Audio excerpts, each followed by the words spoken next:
GT Holidays, South India's #1 travel brand.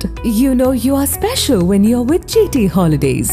எங்க சேதாரத்துக்கு மேல கொடுத்தீங்கன்னா உங்க காசை வேஸ்ட் பண்ற மாதிரி தான்.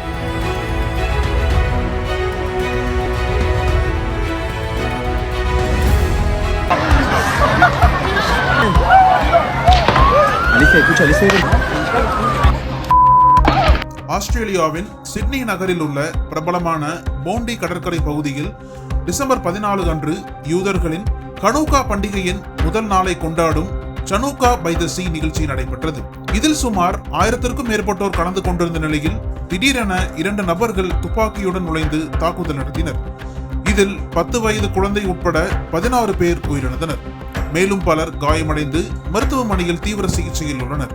இதனிடையே தாக்குதல் குறித்த தகவலின் பேரில் சம்பவ இடத்திற்கு வந்த போலீசார் தாக்குதல் நடத்திய இருவரில் ஒருவரை சுட்டுக் கொன்றனர்.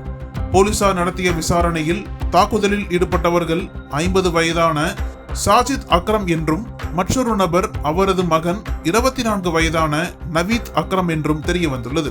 மேலும் போலீசார் சுட்டதில் படுகாயமடைந்த நவீத் அக்ரம் உயிருடன் மீட்கப்பட்டு தற்போது மருத்துவமனையில் சிகிச்சை பெற்று வருகிறார். தாக்குதல் நடந்த இடத்தில் 2 சிறிய வெடிகுண்டுகள் கண்டெடுக்கப்பட்டுள்ளன. சம்பவ இடம் முழுவதும் நியூ சவுத் வேல்ஸ் காவல்துறையின் கட்டுப்பாட்டில் கொண்டுவரப்பட்டு தீவிர விசாரணை நடைபெற்று வருகிறது.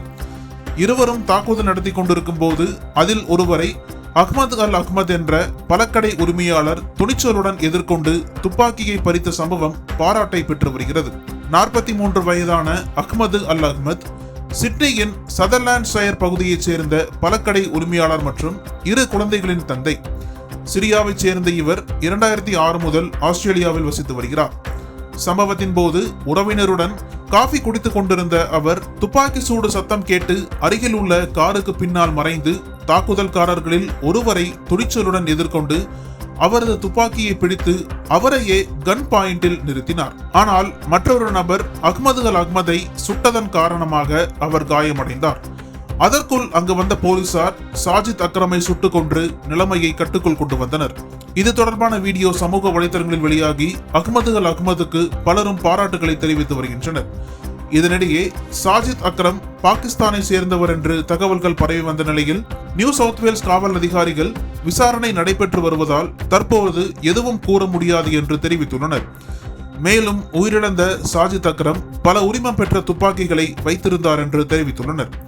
இந்த சம்பவத்தை பயங்கரவாத தாக்குதல் என அறிவித்துள்ள ஆஸ்திரேலிய பிரதமர் ஆந்தனி அல்பனீசி இதற்கு பின்னால் யார் இருக்கிறார்கள் என்று விசாரணை முடக்கிவிடப்பட்டுள்ளதாகவும் தெரிவித்துள்ளார். இந்த சம்பவம் 1996 போர்ட் ஆர்த்தர் படுகொலைக்கு பிறகு ஆஸ்திரேலியாவில் நடந்த மிக மோசமான துப்பாக்கிச் சூடு சம்பவமாக கருதப்படுகிறது.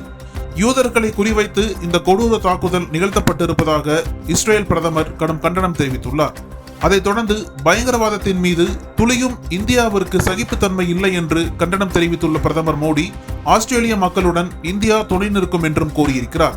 இதுபோன்று உலக தலைவர்களும் இந்த தாக்குதலுக்கு கடும் கண்டனம் தெரிவித்துள்ளனர். அனல் பறக்கும் செய்திகளை அப்டேட் செய்து கொள்ள நக்கீரன் களத்தை இப்பவே சப்ஸ்கிரைப் பண்ணுங்க.